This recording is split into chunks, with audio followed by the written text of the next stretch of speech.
Whoa, wait a minute. But I went on a cruise in 2020, and it was one of the best vacations I ever had. That's kind of disrespectful.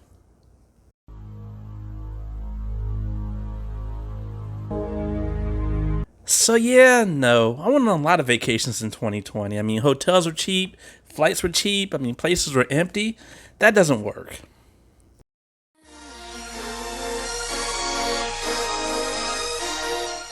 And there it is. Yes.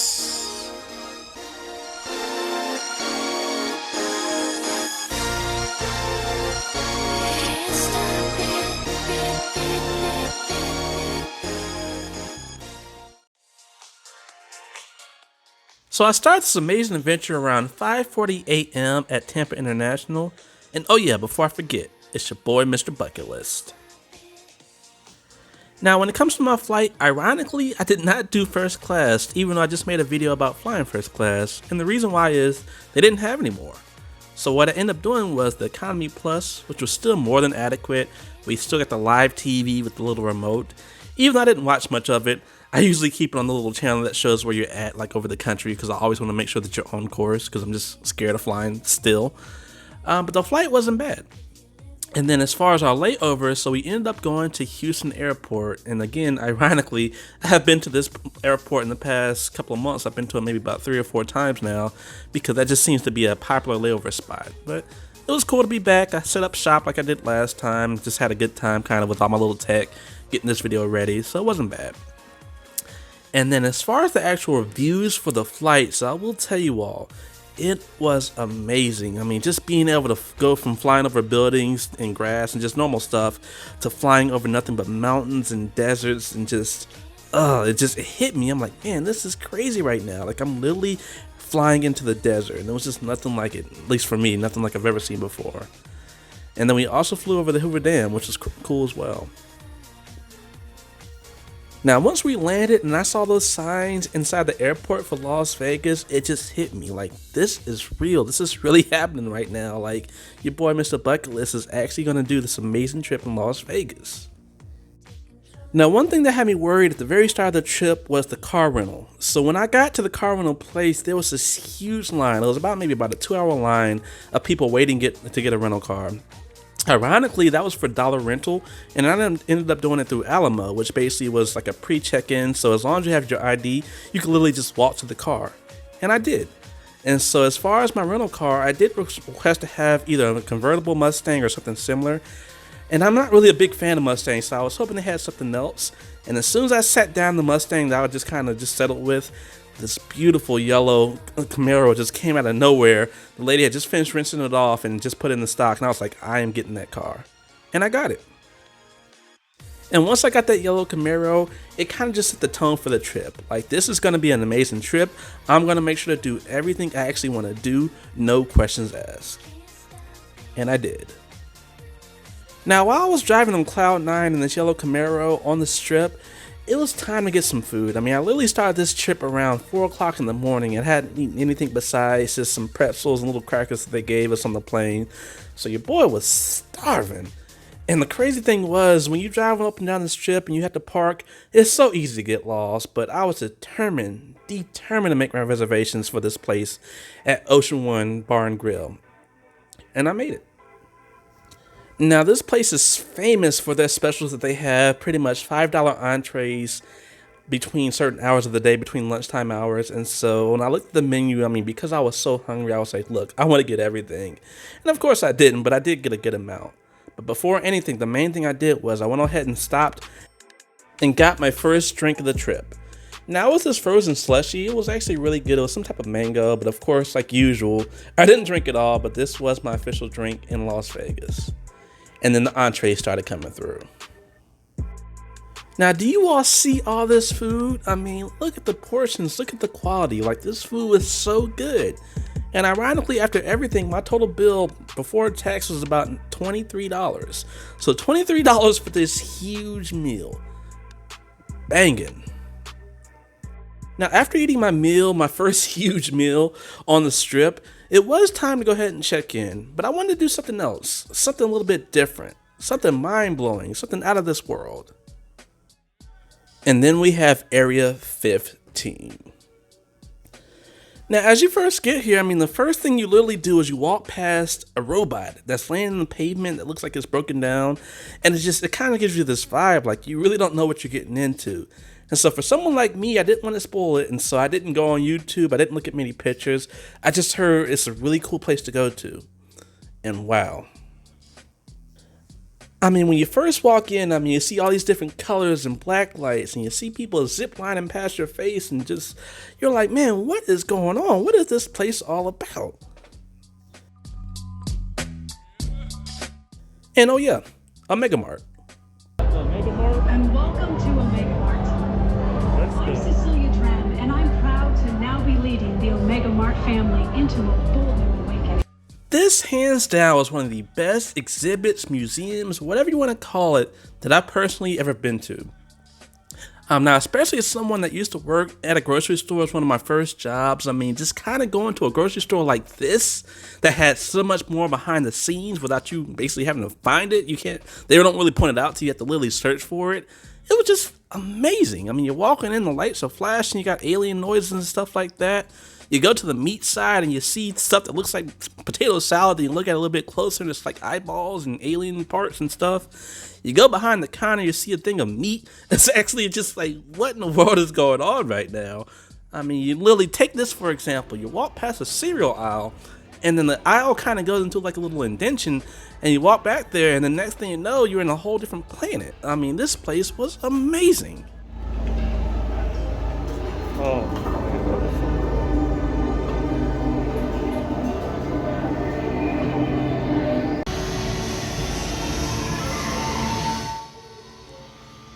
Now, while you're touring around the Omega Mart, so basically there's two sections. They have the main section that you first walk in, which is the grocery store.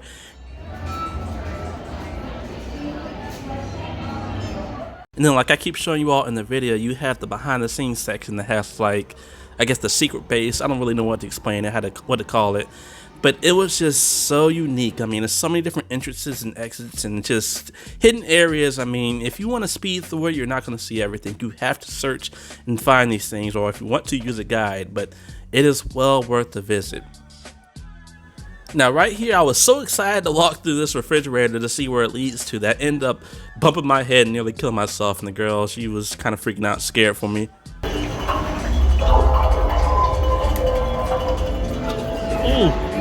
Yeah, I'm okay. But yes, this place was amazing. So finally, after checking out a Mega Mart and going to Area 15 and just getting a great meal and actually touching down, it was finally time to go ahead and check out my hotel at Caesar's Palace. Now, for those who don't know, this is one out of 2 hotels I stayed at while on the Strip.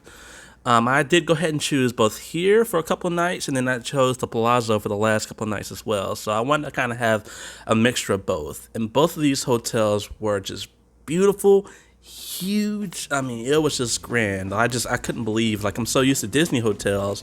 Disney has nothing on these Vegas hotels. These things are amazing. Alright, so I want to give you all the full reaction of my first room. And then as far as my room at Caesar's Hotel, it wasn't bad at all. It was actually really nice. I was really surprised. And of course, the bed passed the comfy test, so that's always a plus.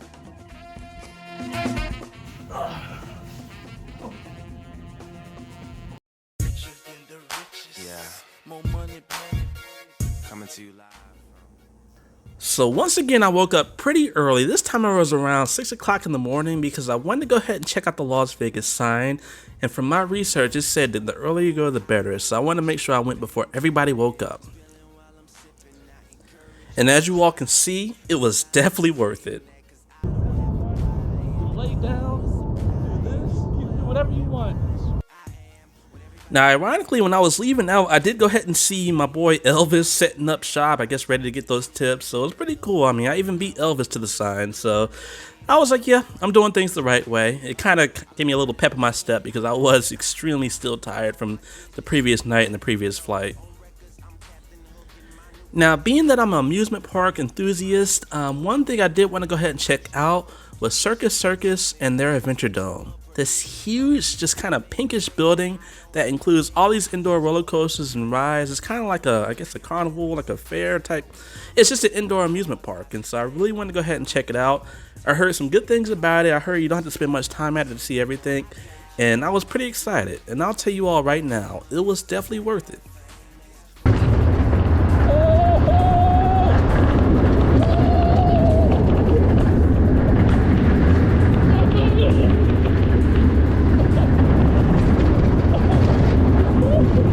Now the cool thing was, I mean, this was a Thursday morning / afternoon, and I mean, it still wasn't that many people like there. I was able to ride back to back over and over again, and I'm so used to spending extra money on like fast passes and express pass, things like that. And they didn't have the option, and you really don't need it, because I literally was able to ride every single ride I wanted, and probably in a time span of about maybe an hour. Like, it was just that easy, and the rides were great.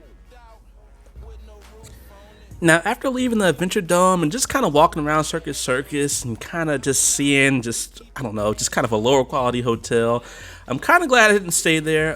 Some of the people that are around there, I'm just like, yeah, I'd rather spend a little bit more money and just kind of stay somewhere else nicer. And so, I mean, it was cool to see. I mean, yeah, I did go ahead and see the little free circus show that they had, but other than that, I was kind of happy to get out of there because I just kind of felt uncomfortable. But the ironic thing was, I was leaving from that to something I was really just scared to do. You all already know what it is. See, I was about to jump off one of the tallest structures in the Northern Hemisphere, and man, I was just so scared. Now, the good thing about my sky jump is the people that I actually had, I just had all females that kind of worked with me and got me set up, but they were actually really calming and I don't know, they just made me feel really comfortable. So even though I was freaking out, between talking to them and the guys that were in the line with me, I mean, it just kind of, I don't know, I was like, you know what, I mean, it is what it is, I'm gonna have a good time. Alright, Justin, you're about to jump 855 feet off the Strat in Las Vegas, Nevada. How are you feeling? I'm scared. But you're gonna do this, you're not gonna chicken out on us? No, of course not. Anything you want to say to your family and friends?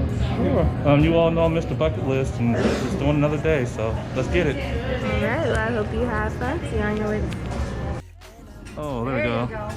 Oh my Go god. ahead and take a step out over here towards me. 3, 2, 1, go! Oh!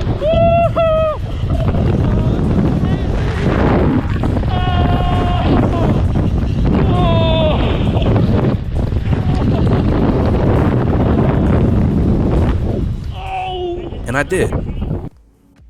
So after physically jumping off of a building, it was time to go back up and go ahead and try the thrill ride. So they call it the top of the world, and it really felt like it. I mean, you got the best view of Vegas on that tower, and the views from the rides themselves were just amazing.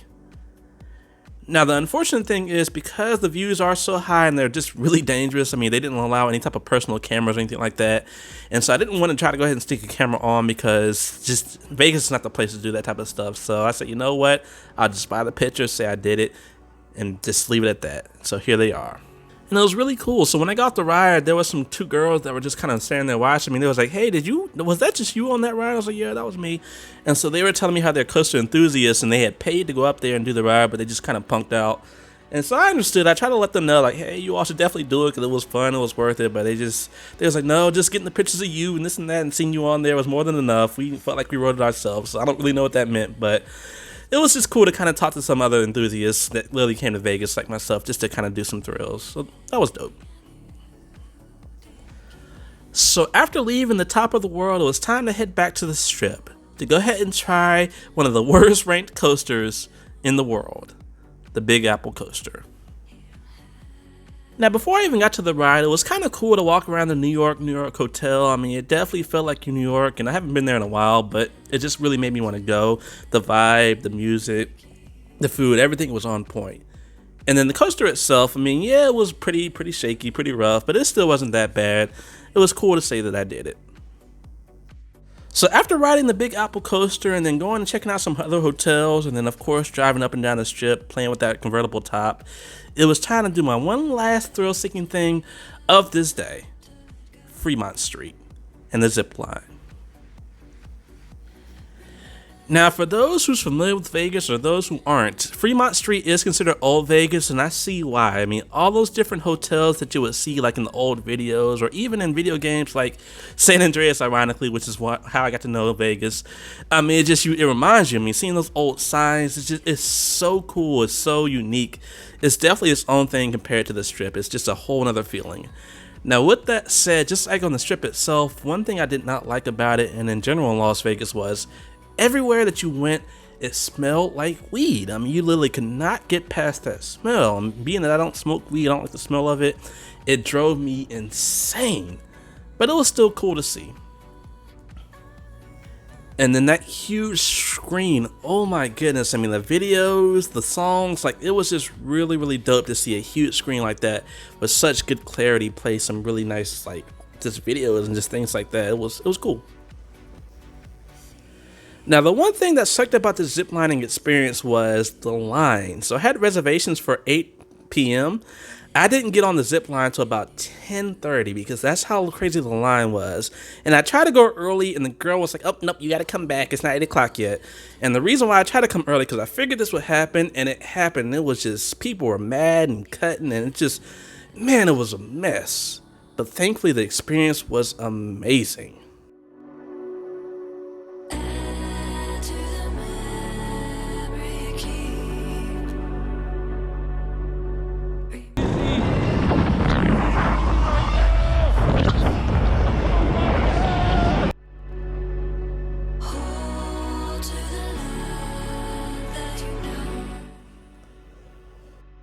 So after ziplining over thousands of people, Superman style, and getting contact high from just the surroundings, it was time to go ahead and rest and do it all over again.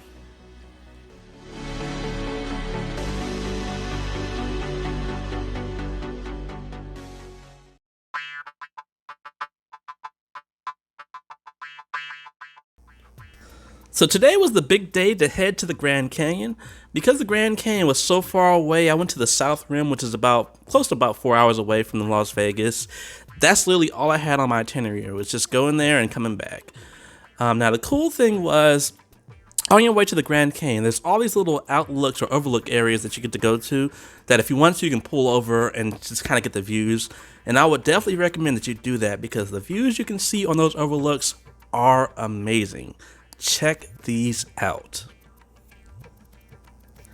Now, one thing I'm really happy and I can say I'm blessed about is, of course, going to the Grand Canyon is out in the middle of the desert. There's not that many gas stations, and of course, this trip was right before this crazy gas crisis that we have going on in the U.S., especially at least primarily on the East Coast. So I'm so happy that I was able to get this trip going before any of that mess happened, because that was the main thing I was scared about, was running out of gas in the middle of the desert. I mean, they had these signs letting you know that, hey, there's a gas station every 60, 70 miles. So I'm just so happy that that did not affect my trip. I literally got gas every time I saw the gas station. Like, I was that scared and that worried.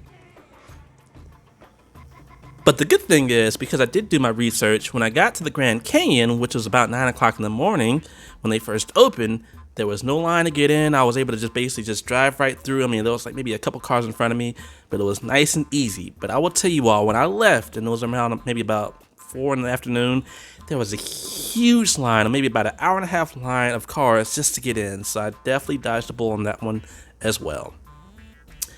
And the Grand Canyon itself was amazing. Now, being that I'm scared of heights, this was definitely something that just the entire time I was scared. I'll just be honest with you all. I did walk down into the canyon, and then I got so scared when I started slipping on some rocks. I was like, you know what?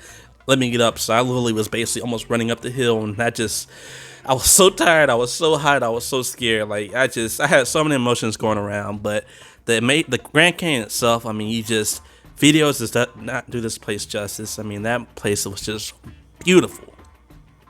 And of course, driving through Grand Canyon in a yellow convertible, it just kind of was a cherry on top, if you know what I mean. Now, being that the Grand Canyon was so far away, I mean, this pretty much took up my entire day. I mean, just getting there and back was about 8 hours. So basically, I went there, then I came back. I did get some food. I believe it was like some pizza or something, which was decent. I didn't go hard for the actual restaurant for that night because I was just so tired. I just wanted to shower and sleep. And so that was pretty much it for that day.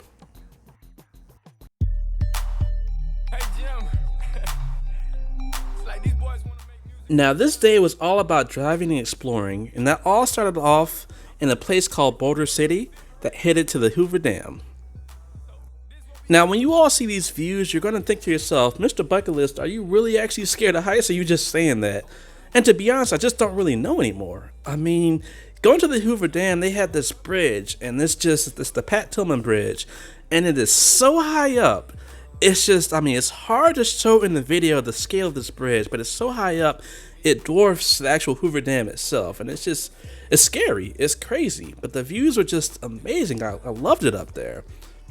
And then not to mention, I mean, not only are you that high up, but that bridge literally extends from both Arizona to Nevada.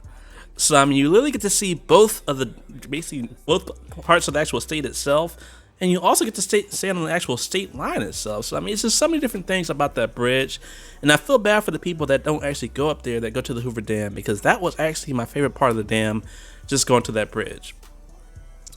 And then the Hoover Dam itself is actually pretty cool too.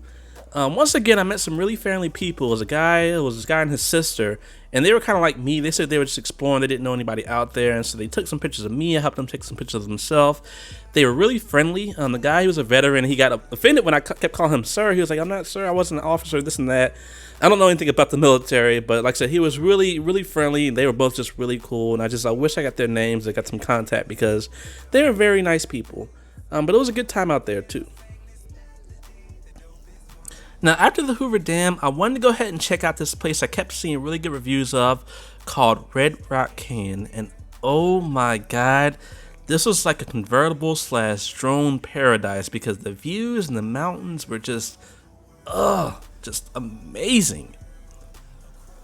Now, one thing I did go ahead and do, just to say I did it, was they had this trail where you can literally climb up a mountain. And so I did go ahead and hike up a mountain. Now, alright folks, so I just did it. I climbed up the top I climbed my first mountain. It's not necessarily the top, but I did it.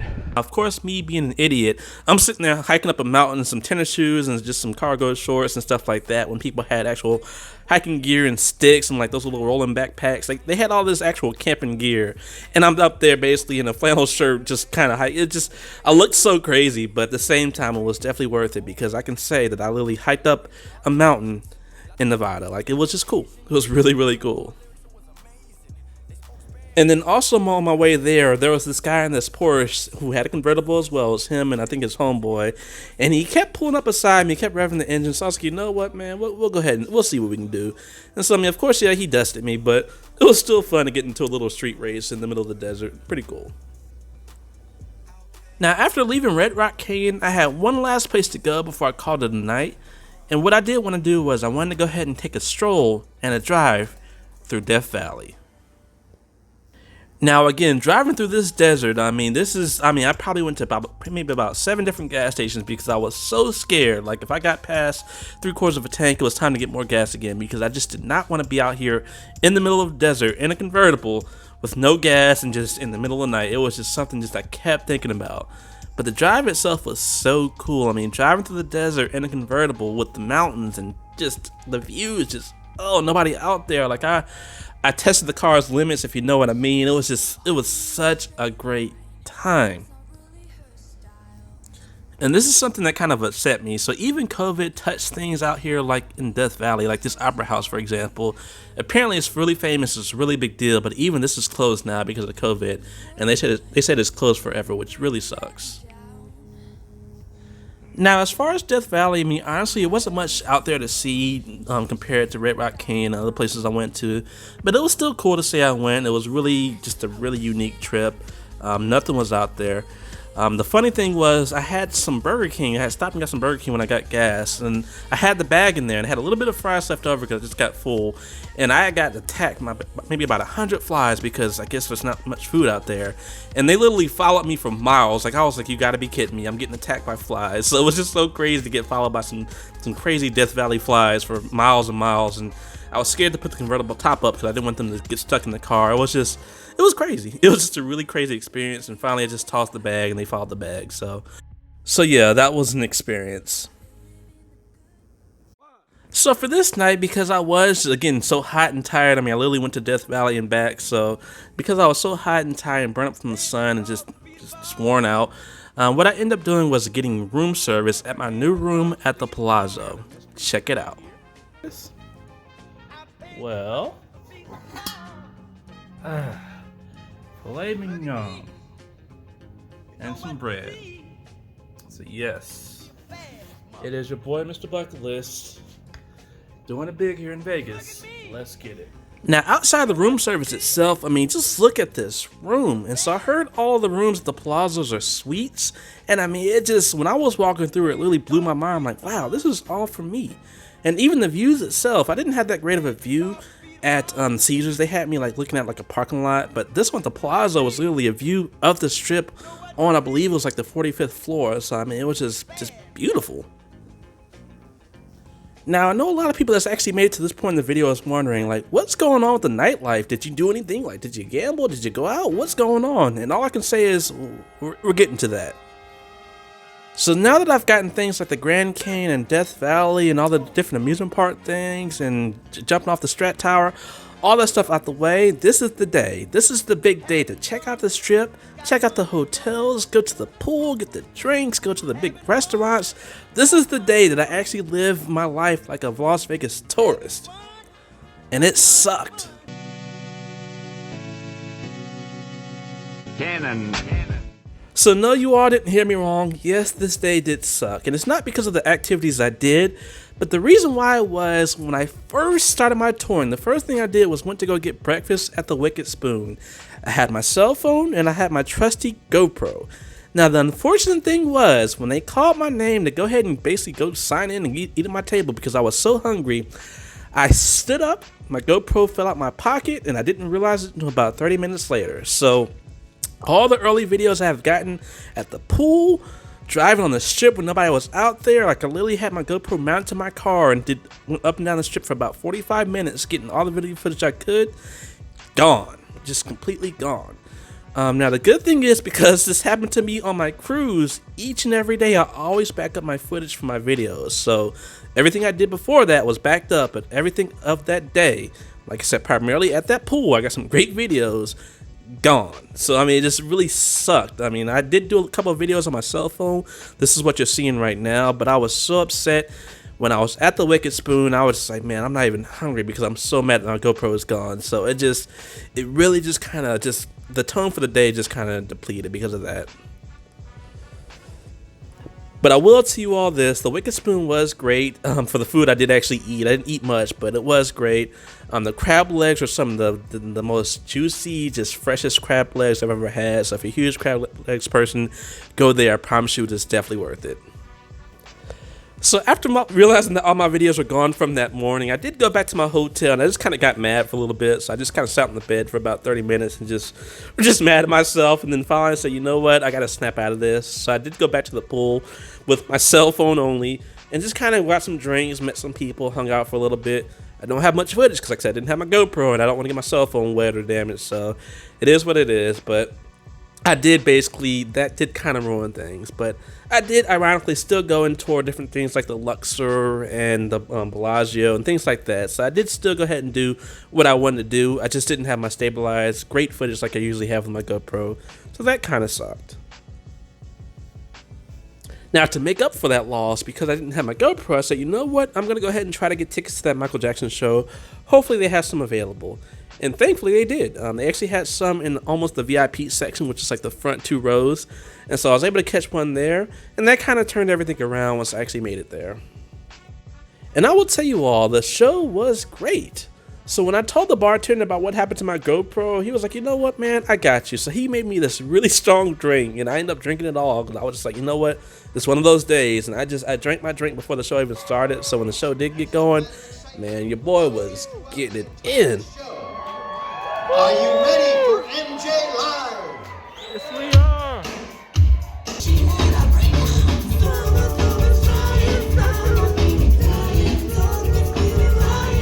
And there was these chicks, I don't really know who they were, but they saw me having a good time, so they asked to come sit with me. So they sat with me, and we just all had a really good time watching that show. So it was actually just a really good experience altogether. So before I actually went to the club with the new friends I made at that Michael Jackson show, I had one last thing to do. I had to go and check out Gordon Ramsay's restaurant, and try his famous meal that everyone kept talking about. And I'm going to keep this one short, you all. So the food itself was amazing, but that was one of the worst experiences I've ever had at a restaurant, period. Not only was the girl at the hostess when you first walk in was extremely rude. I stood there for about 10 minutes before she acknowledged that I was actually there.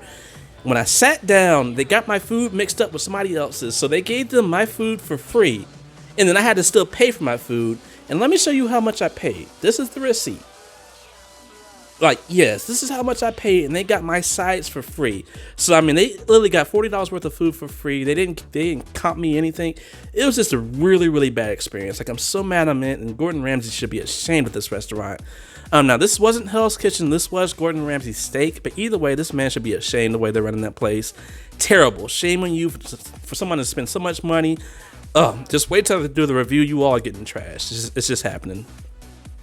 So again, after leaving Gordon Ramsay's restaurant extremely upset, it was just kind of like a double blow. I mean, first I lost my GoPro this morning, and then I go to Gordon Ramsay's, and it was just a terrible experience, and I'm paying close to about $120 for a bad experience for food. I mean, it just kind of just took it out of me. So I just kind of walked up and down the strip and just kind of checked out some different shows. And then eventually I did meet up with those girls I met from the MJ show at the club, which was a good time, I guess. It was just strange that we had to kind of take on and off our mask, and it was just really weird to be at a club in Las Vegas with a mask on. I just didn't understand what was going on, but either way, we had a good time. I got some good drinks, met some new people, pretty cool. So for my last day of the vacation, I mean, there wasn't much to it. I mean, I literally got on the plane about 6:14 a.m. and just kind of traveled back to Tampa. So not much more to it, but with that said, on the plane itself, and of course on my layover, I just kind of had time to think. Like, man, I literally just had like one of the best vacations ever. I mean, yes, my last day, Sunday, kind of sucked. I mean, yeah, the restaurant itself was terrible. I lost my GoPro. But I mean, I still have all my footage from the previous days, and I just still have the memories, the experiences. I did so much. So if you made it to this point in the video and you're thinking to yourself, man, I really want to go on a vacation like that. I really want to, look, it's not about the money. I mean, yes, these things cost money, but it's more about the planning. It's more about the execution. If you have a vacation, if you have things you want to do, then do it. You never know when your time is up. You never know how much time you have left. You just only know what you have right in front of you. So take those chances. Take those opportunities. Until then, I'll see you next time. Mr. Bucketlist signing out.